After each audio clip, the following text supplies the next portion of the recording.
This episode of Grilled is sponsored by Rationale, your leading provider in multifunctional hot food preparation equipment. Register now for a free Rationale live demo at www.rationale-online.com. Welcome to Grilled. I want to eat under roast whenever I want to eat under roast, not when you want me to eat it. I just remember Brad's smell of his beard. You just had a biggest, fluffiest beard, and I was like, God, he smells so good. I don't know why, it's weird. Sometimes you put smell or something to it, and I just remember that. Well, it's a bit bizarre. Why are you in your chef's white cellar? Are you working? I'm cooking burgers. Oh, burgers! I hope they're not McDonald's. And I just lash it all over the hot toast as it melts and quickly munch it up, crunchy, crunchy, munchy. Dying to get like a piece of your culinary penis in or around their mouth.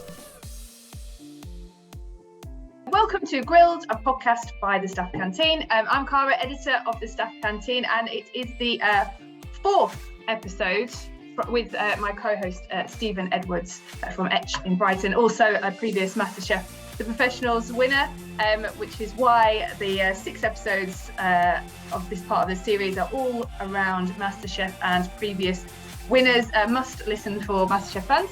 You can listen to them all back wherever you download your podcasts. Just a search for Grilled by the Staff Canteen.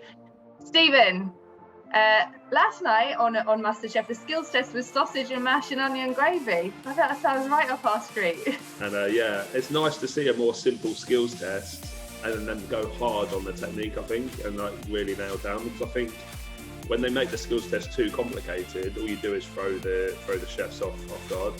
Yeah, I did see something on Instagram actually, because I think Monica said you need to make the best mash you've ever made in your life. But it's a good one. I think it's like it leads them into a false sense of security, because I think there's a lot you can see from the way someone makes sausage and mash.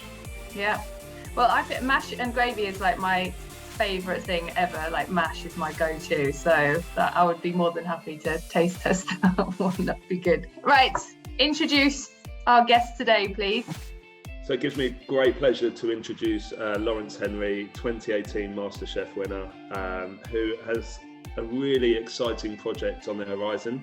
So opening a new restaurant on the Island Quarter in Nottingham. So I look forward to hearing about that. And also Laurence was a guest chef at Etch just before we closed for a refurbishment. So it's good to catch up with him. Brilliant. Laurence Henry, welcome to Grilled. Hey, how you doing? Good. Thank you for joining us. No, thanks for having me. I'm really excited. You look nervous, not excited. I've got my new puppy chewing on my toes. So He knows my interview technique. I'm going to go make him squirm. So obviously you mentioned that you did guest chef Laurence with Stephen. So how do you know each other before that? Is it just purely because of MasterChef and social media, or is there how did you first kind of get in contact with each other? Just through social media, wasn't it? I mean, we've got quite a few friends in common in the industry, and I also knew of Stephen before. But just through Instagram, we got in contact, got chatting to me, and then we did our guest chef night, which was great fun. Yeah, that's the thing with social media. It's like so easy to get hold of people. I think we spoke about stalking people yesterday, but it's like like Laurence said, it was easy because we've got mutual friends that we worked with. So that always helps. But ultimately, I just slid into his DMs. What a pleasure for you, Laurence. Then he tried to block me, then I just created another account, and then You said you weren't going to mention that, man. Come on. Right. As we're going down that track, let's go for the Wheel of Truth, shall we? Stephen, you're already sharing. So, Laurence, you can go first as you are our guest. Thanks. Who was your first celebrity crush? Oh, I don't know. Probably what, chef-wise or just in general? A lot of chef crushes, you know what I mean? Are you man crushing or woman crushing? Probably man crush, just so my missus didn't shout at me. You know? I love a little bit of Rambo. You know, I used to be infatuated with James Martin when I was growing up. I'm fully obsessed with James Martin, I'm not going to lie. But no, I don't know. I'm not going to get into women because I'll just get into trouble. But okay, so James Martin is your celebrity crush of choice. Yeah. Okay, Stephen, how are you feeling about James Martin as a celebrity crush? Well, I was going to go with Caprice. I just remember something sticks out when she did this photo shoot where it was like black tape across her. Oh yes, yes. And that stood out for me in my early teenage years. I feel like our younger listeners might not know who Caprice is. I'll kind of given away my age there a little bit. They can Google her. Yeah, Caprice with the black tape. That'll sort them right out on a Tuesday morning. Right, okay. Well, I wasn't expecting that, but James Martin, there you go. Okay, if you could, Stephen, if you could swap lives for a day with another chef, who would it be? I'd have to say it's probably at the moment Jason Atherton. Okay. Just because I see like his life at the moment, it's just like I don't know how he has so much time to do everything. You know, like he's popping up all over the world. He's like with all his executive chefs. It seems like obviously he's really busy, but it seems like he's got a nice life and a nice lifestyle. Lawrence, is it James Martin again? Yeah, no. You know, that was when I was younger. It's all over now. I don't know. Probably again, someone like Jason or Gordon, just for the travel and the lifestyle. You know, just it's a life outside the kitchen, isn't it? I guess. Yeah. the glamorous side of cooking. Okay. No, I'll probably go Rambo just because he's got so many nice cars and I'm obsessed with cars. So take that, you know. Okay. Lawrence, have you ever been caught doing something you shouldn't? No comment. Yeah, many times, but at work and not at work. There must be a good story about Sat. Not that I can share. No. So that was good. Back in my younger days when I first started in London, and we were working in a big hotel, and the kitchen was split over like 3 different levels, and you could get up to all kinds of mischief. So there was a few occurrences in little cupboards and things, and I'm not going to get into more details, but yeah, they've definitely been caught doing something I shouldn't be. That was very like Cloak and Dagger. Like you can have a little bit, but not too much. Stephen, I feel like you've got up to plenty of mischief. Yeah, I mean, a story like springs to mind, like when I worked at South Lodge, and this is a long time ago. But one of the head chefs was like a mixed martial artist, and he used to have this arrange like a little league with all the other chefs where we'd go into like one of the conference rooms after work had finished. They'd set it all out, and then we'd have like, you know, like fights in between, you know, for the chefs. It sounds like a bit like Fight Club. It wasn't like violent or anything like that. It had like rules, and you could always tap out. And he had this like little league that would go up, and eventually, I thought he had asked for permission about it because it was literally 20 chefs in a room, like on these like After we're out. We got caught, and yeah, it wasn't great. So he hadn't asked for permission. Is the point of this story? No. Okay. Crazy, man. How did that go down when someone walked into a 20 chefs kicking the shit out of each other? To be honest, I'm surprised no one got injured. It was like going on for like 3 or 4 weeks, and it was just I think it was like one of the night porters just walked into the room, and then yeah. Imagine. That was it. Game over. Who won? It was always him. It was always the head chef. That's why he was like amazing at just being able to like get people to tap out. Okay. The things you learn about what goes on. Right. Worst habits. Stephen, I think it's you. It's your worst habit. It's probably having a beer after work. I know that sounds like a bit of a cop-out, but like I keep saying to myself, like try and be more healthy, try and lose weight, try and go to the gym. And I'm like, I even tell myself on the way to work, you know, you don't have to have a beer after work. You don't have to have a beer. And I always end up with a beer after work. Okay. I'm really enjoying an insight into your conversations with yourself. Thank you. Yeah. There's quite a lot. Laurence, do you have a bad habit? I'm sure if you ask my missus, she'd say I've got many, but I'm just trying to wrap my brain now. Other than probably not cleaning up on myself at home. I think it's one of those things that, you know, when you're in the kitchen all day and everything's got to be so anally tidy and organised, and then I just let it slip at home big time. So that's the one thing she always pulls me up on.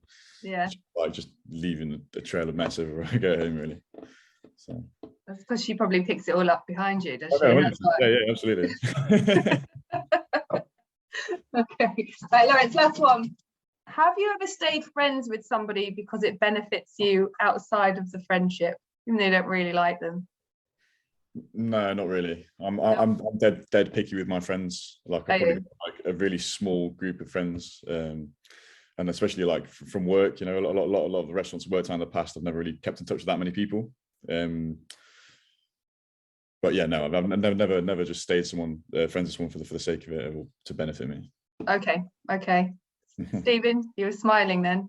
No, it's only because I agree with what Laurence is saying. Like, I feel like I've got like a small group of friends as well. I guess I don't know whether that's down to the amount of time you have as a chef to socialise. So you'd rather have like quality over quantity. Absolutely. You know, when you do go out, we go out hard and have fun. But to be honest, life's too short to hang around with people that you don't really want to hang around with. Right, and the final one. What is your party trick, Stephen? So my party trick is, again, it's a drinking one, and it's not even that much of a trick. It's just funny when I do it. It's it's like when we have like a glass of champagne or prosecco or whatever. I just swing it round and then put it in my mouth, so my mouth goes around the champagne flute, and then chug it. The whole thing. Yeah, it's not very classy, but it's funny. It's just funny, I think. Okay. You need to know how to do that. I tried it and just choked. So next time I see you and we have a glass of champagne each, yeah, I want to see this trick. Yeah. Okay. I might have built it up a bit too much now. Laurence, do you have a party trick? Most definitely not. No. No. No, I literally can't think of anything. Okay. I think I'll probably have to go to a few more parties. Really, I've become really boring the last year and a half. No hidden talents that no one needs to know about. No, Nothing nothing. that he wants to share. Nothing I want to say. Right. Okay. So MasterChef. Laurence, you said that you might not, I don't know if you remember this or not, but MasterChef is like when you land on a ladder in a game of snakes and ladders. Do you remember saying that? Years ago, yeah. Okay. I stick by that though, to be honest. Well, that was my question. So do you stick by that analogy? Yeah, 100%. I mean, everyone's always kind of gone to you like, oh wow, you know, MasterChef, so good, smashed it, done this. I'm like, well, yeah, it's a great little kind of small amount of exposure, and maybe you'll give you that little boost. But it's, you know, it's not like the be all and end all of career. It's a fantastic achievement. So that's why I liken it. You know, you've got a massive grid on the snakes and ladders, and you land on a ladder, you get to maybe the next one up, but you've still got so much work to keep going and get there. And then that was what I was trying to get out of that. So.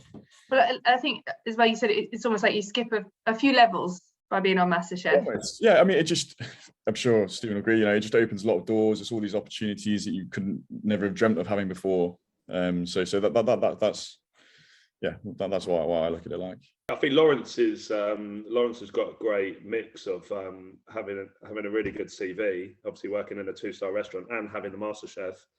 You know, I think, you know, if chefs are listening, you want to build up your CV. It's not just about like the title and the money. It's about like your portfolio of where you've worked, who you've worked with, because that really says a lot about you as a chef. And I think MasterChef just accentuates that. You know, if you can win a competition, I think that just adds more credibility to you. Laurence, why did you want to do MasterChef? Was it something you always wanted to do? Where did it come from? No, not really. To be honest, I used to watch it a lot when I was a kid, like teenager, and I used to be really, really mad into it. And I'd always said to my parents, like, oh, you know, I'd love to go on there one day, or be good. I'd love to be good enough to go on there one day, because you kind of like look at these people, you're looking up to them, thinking, wow, that's amazing.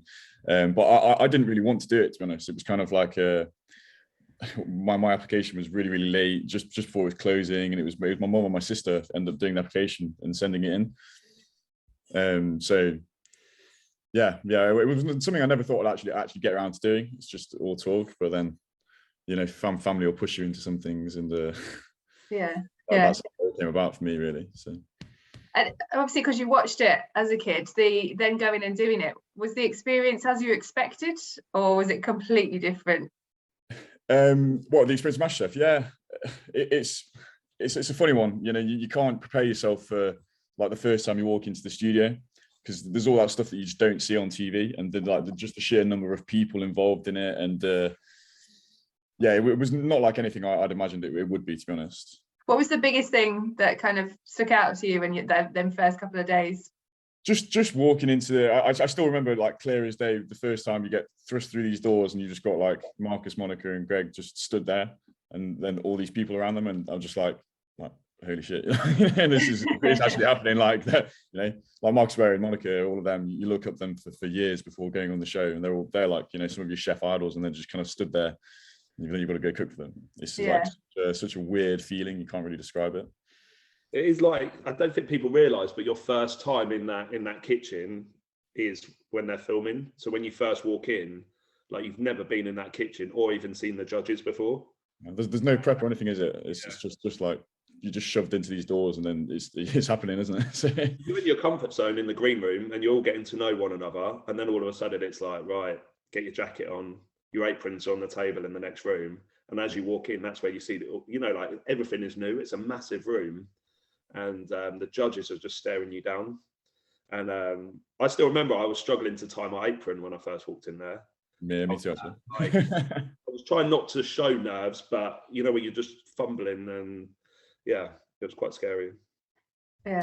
I'm getting sweaty palms just thinking about it. I don't know if you have the same thing, but I struggle to sometimes watch MasterChef, only because it brings back like negative memories. Yeah. You know, because when I finish work, I just want to chill out. I don't want to watch someone squirm. 100%. You know, because that's why I prefer watching like from the quarterfinals onwards, when it becomes a little bit more fun. They get to go abroad or get to work in a top restaurant and cook for the chefs. I think that's where it becomes more exciting for me personally. Was that the case as in within the experience as well? I know you're saying that's where you prefer to watch it from. So is that's literally how it was for you going through it? I think I've said it before, like there's two pressures. The pressure of getting through to the quarterfinal. You know, for me, it was just getting through those first 3 rounds, not making a fool of myself, survival at the beginning. And then from you know, there's that quarterfinal platform, it was then like cooking my best, making sure that, you know, I've got a chance to progress to the next round. But there was a big pressure off my shoulders from being in the quarterfinals, because it was almost like, you know what, that's not so bad. If I was to leave now, I can still say I'm a MasterChef quarterfinalist. Yeah. Yeah. Laurence, did you have that? Did you have like a stage you wanted to get to within MasterChef where you'd have been like, right, okay, I'm all right with that? No, yeah, 100%. I mean, yeah, the quarterfinals was a massive achievement for me. I always wanted to make it as far as the semis, like kind of minimum. That was always my goal. You know, I never in a million years imagined kind of getting to final and ultimately like winning it. But the semi-final was always my goal. More just so I could go back to work and show my face, really, without. Obviously, I was working at a 2-star kitchen at the time, so there's added pressure from that. It would probably just put up by myself, not by anyone else. But you know, thinking everyone's got these expectations of you to do so, you know, get so far, do so well. So yeah. I think it's important to have that. If you look at like the winners that we've like spoken to, they all had that like level of pressure on them. Yeah, as well, you know, like you had something to lose, and I think that's important going into the program. I think people are worried about losing something, but I think that pressure on your shoulders actually helps you progress in the competition. No, I completely agree with you there. So obviously you were working with Sat Bains, and so what was Sat and John like when they found out that you're obviously going to do MasterChef? Were they supportive? Did they help you out with that? How was it within the restaurant, or was it just something that was separate to what you were doing from a day to day? No. I mean, they were fantastic. The whole team were really supportive. But then at the same time, it's during the week, obviously, we're there to work, and you can't. I just tried to kind of put blinkers on, and not think about it too much. Mm-hmm. So we just used to kind of work all week and crack on with the day job, and then get to the weekend and then go do MasterChef. So there wasn't a lot of time to kind of like mess around with different dishes, practicing stuff. So I tended to kind of like write my dishes on the train back from London, and then go to work and try not to think about it too much. It'd be more like you get home at night time and they'd be lying awake in bed thinking about the weekend. but during the day, like it's great being in such a busy environment, because you can just kind of just crack on. Like, you know, you've not got time to stop and think, because you're just at work. So, yeah. it probably helped, I think. So. As well as winning, you were also trending on Twitter, which I remember speaking to you about, because I think you said you didn't even know what trending was I still don't really know much about Twitter. I don't use it as a platform. I don't really understand what that means, but it sounds pretty cool, doesn't it? Yeah. So I was going to say, which is more kind of, because you said you never thought that you would win it. So what's more kind of strange and unbelievable, is trending on social media or winning MasterChef the professionals, because equally are quite up there. I know, it has to be winning MasterChef for sure. Trending is all well and good, but that was an absolute dream to win it and do that. So yeah. Stephen, have you ever trended on Twitter? Not that I'm aware of. Goals. You've got goals there. Want to be trending for the right reasons, though. Yeah, I don't even know what I was trending for. So is it a good thing or bad thing? Just the name Laurence was trending at the time on Twitter, which I think is brilliant. So obviously everyone was talking about you winning, and that's why. So there you go. Awesome. Cool. I hope they spelled it right. You touched on obviously saying that winning MasterChef was obviously amazing. And Stephen, I don't think I've actually asked you this in the podcast, but how does that actually feel, and how long does it take to sink in when they actually say, like, you're the winner? For me, it was like a really surreal moment, because it's like you've gone through this whole process of 10 weeks building up to the final, and then you get to the final and then I win. But as soon as you have that glass of champagne in your hand, I didn't do my party trick, by the way. It's almost like, from then onwards, it's like a big secret. So like we've got 6 months then to keep it quiet. And, like part of an achievement is about the celebration. I know that sounds a bit showy, but like, if you win something or you do well at work, you almost want to like reward yourself, or you want to feel good about yourself. But with MasterChef, it was like you win something, then it's like, don't tell anyone. You've got to keep it to yourself. And then by the time you do win it in front of everyone in December, you get so busy, there's not really a chance to celebrate. But it is an unreal feeling. But it's also a feeling that you can't compare to anything else because of that process. If you've seen it, my face says it all. I think like I went into the final just not expecting anything. So for me, it was like you've done the whole MasterChef journey. We got to go cook abroad. We got to do this. So on the day of the final, I still remember I was just so like calm and cool, and I was just like, I'm just going to enjoy my last time in the kitchen. So yeah, when they obviously said my name, I was just in complete shock. But again, I completely agree with what Stephen was saying. So you have your glass of champagne. I was like, oh, cool, can I take my trophy home? And they're like, no. Then you had to wait 6 months. I got given mine on like the BBC breakfast show or something. And only then it kind of felt real. Yeah. Again, then you're like straight back to work, cracking on.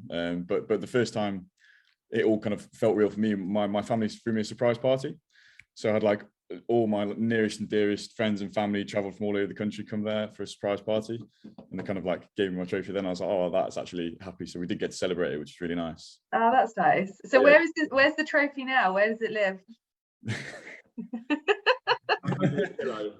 No, so it's actually down there in a little on the bottom of the unit.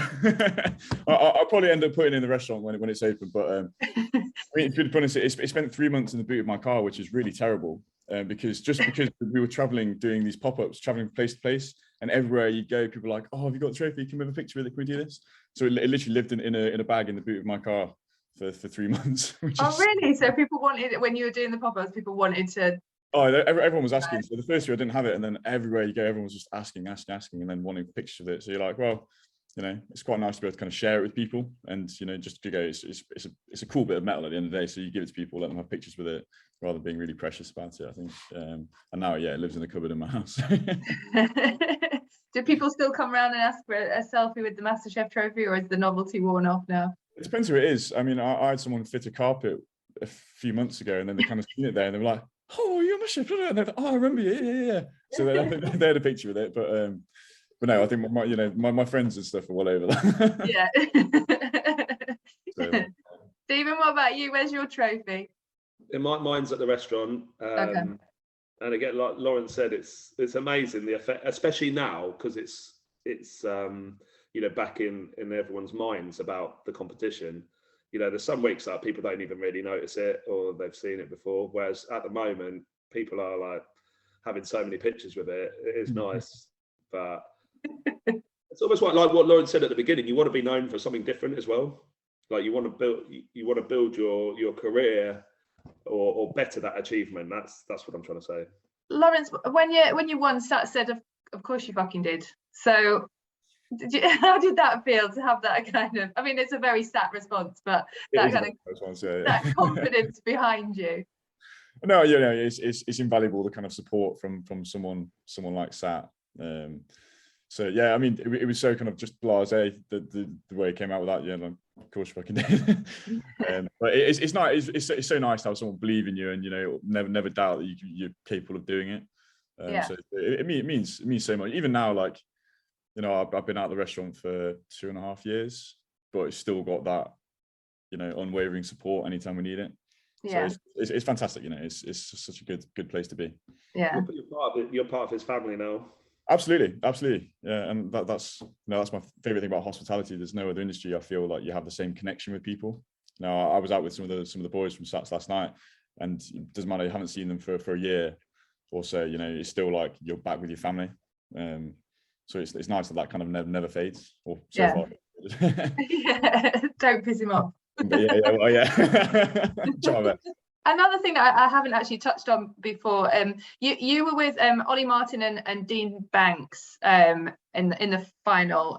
So I've not asked any of the guests this yet, but do you get a close bond with the other contestants? Sure. I mean, I can't speak for any other years, and I've not met other people from it, but just with the guys that I had the pleasure of kind of like competing with, the final four of us. So there was Matt Ryle as well, Matt, Dean, Ollie, and me. We just became the closest of friends, you know, and that was really what made the experience for me so special.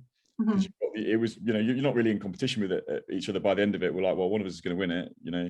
We used to finish filming, we'd go out for dinner, go, you know, get drunk in London, do this, and obviously traveling to France with these people that are just more than kind of competitors, and they really are your close friends. Like even now we're still in touch all the time. Yeah. So yeah, it just made the whole experience so much kind of sweeter for me. Yeah. Making some lifelong friends. So I don't know. I mean, did you do the same, Stephen, on yours? Or I was. I mean, my one. I wouldn't have minded losing to Adam or Scott, but I just feel it was like you know Adam. He's super competitive, and I'm super competitive, but I don't try and show it. So we had that rivalry going on, and we're paired in the semi-final as well, where they couldn't split us. But I think, you know, although I keep in touch with them, I wouldn't say we're like best mates and living in each other's pockets, which I have seen like a lot of the finalists. You know, I think last year's finalists seemed really close. Yeah. Alex Webb and Santosh, and I keep forgetting the others. But you see them on Instagram all together as like a 3 or a 4. But doing things, whereas that was never really the case for our year. And maybe it's something that's happened more recently, that they seem to be more close. Maybe it's the social media aspect of it, because it's such a big thing, so you can instantly connect and keep it connected to people, can't you? So yeah, that is true. Did you enjoy being on TV, Laurence? Yes and no. Like it's really cool, you know, at events and people coming up to you and talking about it and taking photos with this or the other. I mean, the novelty wears off pretty fast. Maybe that's just me, but I'm quite like an introverted person, you know. So yeah, time and a place, it was pretty cool. It was when you're like hungover going to Sainsbury's and someone recognized you and wanted to, you know, chat to you. You've got to be all nice and try and represent yourself as you want to be represented. But I mean, Masterchef was great for me. I've done a couple of like live TV things, and I hated that. Like there is no chance in the future of me becoming a TV presenter ever, because I can't do it. Yeah, I'm not a fan of it. So even like this, you know, at least you can edit it. Yes. It's just the talking aspect. I don't mind people following you around with cameras when you're cooking and doing stuff, because you can just block it out and crack on with what you're doing. But when there's constant like barrage of questions and you just that's the bit that I didn't really enjoy. So yes and no. Don't Yeah. you think that is that where you get your like admiration for like James Martin? Because like it's only after going on like something like MasterChef, Yeah. and then you actually see behind the scenes a lot more. And then like my admiration for James Martin, for example, only became apparent after MasterChef, where you're kind of like looking at him. He's got someone in his ear, he's interviewing guests, and he's cooking, and he does it all like seamlessly. And I think, you know, yeah, he's not a 3-star chef, which is where he might get criticised. But actually, what he's doing is quite unique. There's not many people that can do those three things at once. Yeah, it's incredibly hard to have someone talking in your ear and be talking at the same time. Yeah, definitely. And to cook as well, I think, without burning something. Yeah, no one wants to burn anything. Or setting the timer wrong, as Steve Groves told us in the last podcast as well. Don't want to do that, do you? So would you do more TV then, Laurence, as long as it's not live? No, yeah, happily. I mean, I've actually done a couple of bits and bobs, but I mean, I would never want to do it as a full-time career. Yeah, and definitely not going to happen anytime soon because I'm shit at it. Yeah, no, it's always a bit of fun. And for me, the main thing coming out of MasterChef has been you've got all these opportunities, and it's kind of pushing myself outside my comfort zone to try and obviously get better at different things. Like the hardest thing for me was kind of doing live demos in front of big crowds, and you've got to be talking and engaging and doing this. And I was a kid that I could never stand up in front of my class at school and like present, even though, you know, you can talk to people fine and really confidently, but standing up in front of a crowd of people has always been my worst nightmare. So it's that kind of thing. But yeah, I definitely try a bit more in future potentially. Yeah. But and yeah, how do you feel watching yourself back, or did you not watch yourself back? So I've literally seen about 3 episodes, and that's what I've seen. So yeah, it was so we went down to London and kind of did like a pre-screening before it came out on TV. And that's the first time you've ever seen and heard yourself on telling. You're like, oh my God, I'm mortified. I don't sound like that. I don't look like I think anyone that's done it can agree it's probably the worst experience. Yes, it's not fun watching yourself back on telly, is it? No. That was like such a nice thing though. I always forget that we had that pre-screening of the show, like before it gets aired. And it's such a nice feeling because you've almost forgotten about what's happened. Obviously, like you, Laurence, I hated seeing myself on TV, but you know, just the drama behind it, because obviously you've got like a memory of how it all went, and you're like, oh yeah, I smashed it.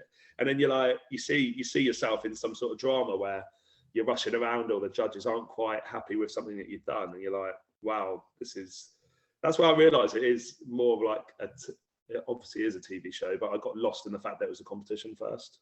Yeah. No, completely. I'd like it if they filmed like 3 different scenarios and then you found out who won at the screening. I think that would be fun. So you all win and then they choose and you don't know until they actually show you. Well, they'd have to show us straight away because I couldn't do 6 months hanging about waiting to find out who won. Not a chance. So it's bad enough knowing the result, do you know what I mean? Yeah. What was the best and the worst thing about being on the show that people may not know already? So stuff that maybe went on behind the scenes that's not being aired, you know, that you've not chatted about regularly, because you know, we've talked a lot about MasterChef obviously, and you know, there's the same questions or the same things you get asked or the same things that people remember, but is there anything that was like really good or really like that you kind of remember from the experience? I mean, the hardest thing with me was just by the end, the sheer amount of time between work and that. I got to the end of it and had like a kind of like a mini breakdown because I was just so not tired, but just everything. You know, it's yeah, you just really really hard experience to get to the end and still be working full time and doing that full time, having no time off and no time to kind of like just relax and get through everything. That was the hardest bit of the show for me. But the best thing was probably that you don't see is all the people. You know, the crew is a lot of them kind of work on it every single year, and you've got these fantastic people that just you don't get to see and don't get to know about. Do you think people who watch the show realise that you're working full time and filming MasterChef? No, I don't think so. Obviously, a lot of people are in very different positions depending on where they come from. That was just kind of, for me, it was just so full on. And it's literally it's relentless. It's every weekend. You know, we were driving down after service at like 1 o'clock in the morning to go down to London or go to Cornwall or whatever, and you know, having no sleep, waking up, because I mean you can't sleep it very well anyway, because you're obviously just so like hyped with nerves and everything, and just thinking like anxiety about the next day. So that just took its toll on me personally, and I was just exhausted and like mentally overwhelmed by the end of it. Yeah. It was such a relief when it was all over and done with. You know, you're like, oh, and everyone always says, "Oh, would you do it again?" I was like, not a fucking chance. Luckily, they need to, but you know, I wouldn't do it. It was a great experience, but I kind of like wouldn't do it again. Yeah. So I was going to say exactly the same thing as you, Laurence. Like, it's like 10 weeks. It's a 10-week show, and it's just like you don't have any time. You literally throw, if you want to win the show, you've got to throw everything at it. So you are working full time. You've got to practice dishes. You've got to think of new dishes. You've got to write recipes. So there is no like day off or anything like that. I kind of feel sorry for the chefs that have to come from further afield, because you get to stay the night before in a hotel, which is nice, but everyone's traveling from different distances. Like for me, it was like an hour and a half into London. I mean, you've got some people that were traveling like from Cornwall, you know, like on a 3-hour journey. And then you times that over like 10 weeks. It's a lot of time traveling to and from London. Remind everyone what your skills test was, Laurence, and how you got on with that. So I actually got mashed potato in mine. Oh, okay. I had a... Was it the best mashed potato you've ever made in your life, though? Absolutely. It was pretty tasty, to be fair. But no, I walked into the room and there was just a chicken carcass on my bench. So I was like, "Wow, they're going to make me stock or something in 15 minutes." But it was actually chicken oysters with a pomme puree, crispy chicken skin, and then a garnish of your choice. Okay. So yeah, thankfully I knew what a chicken oyster was. So I was just like, what goes through your head then when they initially tell you what you're supposed to do? Was it panic, or were you like, "Oh no, this is all right, I can deal with this"? Not really. Well, once I knew what it was, and I was like, "Okay, cool. I know what chicken oysters are." Just my thing was just constantly looking at the time and how long we had left, and trying to obviously make sure everything was perfect. But at the same time, it's the first time you're ever in there, and your brain's not kind of working properly. And you know, I had the same thing, kind of fumbling my apron. I was just a little bit shaky. But the funniest bit for me was that obviously no one else saw on TV. Was they started saying, "Oh, so where'd you come from? Where'd you work?" And I was like, "Oh, I'm sous chef at a 2-star in Nottingham." And then she go, "Oh, well, there aren't many of them then, are there?" And I remember Monica took her phone out in the middle of this, took a picture of me. I was like, "Oh, I'm sending this to Sat." I was like, "Oh, okay, thanks. How long have I got left?" And obviously, like, it's your first ever experience of it, so I wasn't ready for anything like that. But I just still remember that. It's just like the funniest, one of the funniest little things. So. Yeah. Was the first time for you was actually doing the skills test? Yeah. Wow, because for me, we got like an invention test first, so that was like a nice icebreaker. Really, the skills test was second for us, so we had already been in the kitchen. I think that just ramps up the pressure. Your first time in the kitchen is like literally with the three. Was it the 3 judges, or was it just Monica and Marcus? No, it was. It might have just been Monica and Marcus. I can't really remember, to be honest. That's terrible. But yeah, it might just have been the 2 of them actually. I think that's right. And then the first time I saw Greg was the next, like the signature dish or whatever the first one is. So. And when you do the skills test and you finish, do you go back into the room with everybody else? No. So you're kind of kept in like a holding pen, for want of a better word, round the back. Like honestly, I don't know if we're allowed to say that, but it's a completely different room out of the studio in like a port cabin or something. You get put through there and they're like one by one, slowly led to your doom, and then you get taken into the iconic Masterchef room afterwards. But obviously, so you can't be like, "Oh mate, what was it?" You know, give me a heads up. Okay, because you're going there truly blind. You do about half an hour of questions. So after each round, you're doing like half an hour of like questions thrown at you of like things that you're happy with, things that you would change. Is that, you know, you're like, even before you go into the room, it's just like, are you nervous about doing the skills test? Yeah. Are you know, what could go wrong? What would be the worst skills test for you to do? Like, they're so clever, like with the editor, you know, like they must have asked you about 50 questions before and after. Okay. I just had images of people going back into that room like crying because they couldn't. Like, I forgot how to fry an egg. I imagine then there's one person who's the last one just in that room waiting to go, right? Yeah, exactly. Did you have to pull straws? I can't remember. Yeah, I think we may have done actually. So we did something to get the order, but it's all a blur. I can't remember. But it is pretty savage because it's not a representation of you as a chef. It's literally just seeing how you can cope under the pressure of something like that. And I don't think people realize like how much pressure you put on yourself and the whole the way it's done and organised is kind of just ramps the pressure up even further.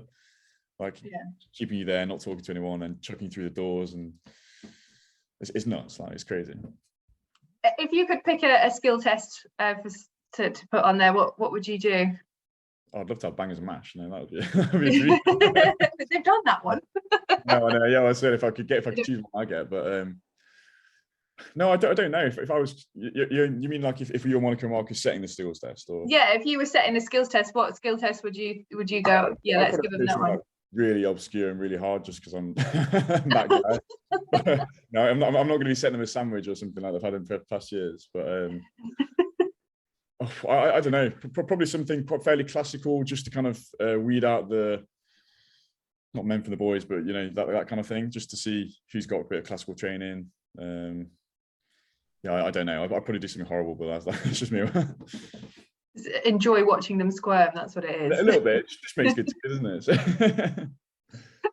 Is there anyone that you'd like to see on MasterChef that you know within your kind of your industry friendship circle, or that you've seen on social media that you think, oh, they'd be great on MasterChef? Some of the boys from work, I'd love to see them on MasterChef. One of them's actually on it this year, so I'm really looking forward to watching him. And then another of my friends is actually on it this year, so I'm actually going to sit down and watch it all, just to. Okay. Quite cool, like seeing someone else that going through it all. Yeah. But, no, I can't think of anyone off the top of my head other than just like friends. So did you get lots of messages and calls of them asking you how you dealt with certain parts of MasterChef, then, if they've gone through it themselves? Not too much. More kind of the aftermath and this kind of stuff, and a bit beforehand, but not during the actual show. So it's quite nice. Just crack on with it and have your own little experience. Did either of them win? I don't know. They wouldn't be allowed to tell me if they did do this. So.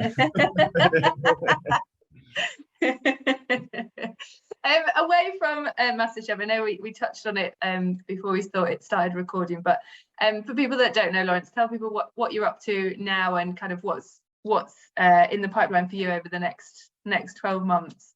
Well, so it's a really exciting time for me currently. I've had the last kind of 2 years working on this restaurant project. It's like a top secret restaurant project, and obviously we had COVID and everything, so there's a lot of time that I wasn't sure it was going to go ahead. But I'm opening a fine dining restaurant and also a casual dining, like all day dining restaurant in Nottingham, part of a really, really exciting new development in Nottingham called the Island Quarter. So it's a mass regeneration project of these kind of like 40 acres just outside the city centre. So it's really good for the city, and it's always been my thing that I wanted to have a restaurant in Nottingham. And we had so many different offers of investment down in London or further afield, and I was like, no, it's always got to be my hometown. So I'm opening an awesome new restaurant in Nottingham early 2022. So it's all. And how are you feeling about that next step of like it's yours?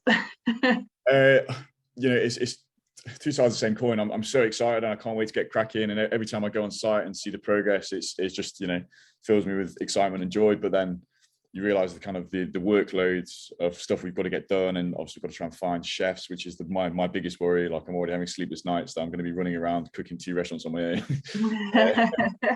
But yeah, no. So it depends on the day and what we're doing, but mostly excitement, and I'm just kind of proud that I've finally managed to achieve this massive dream that I've always had.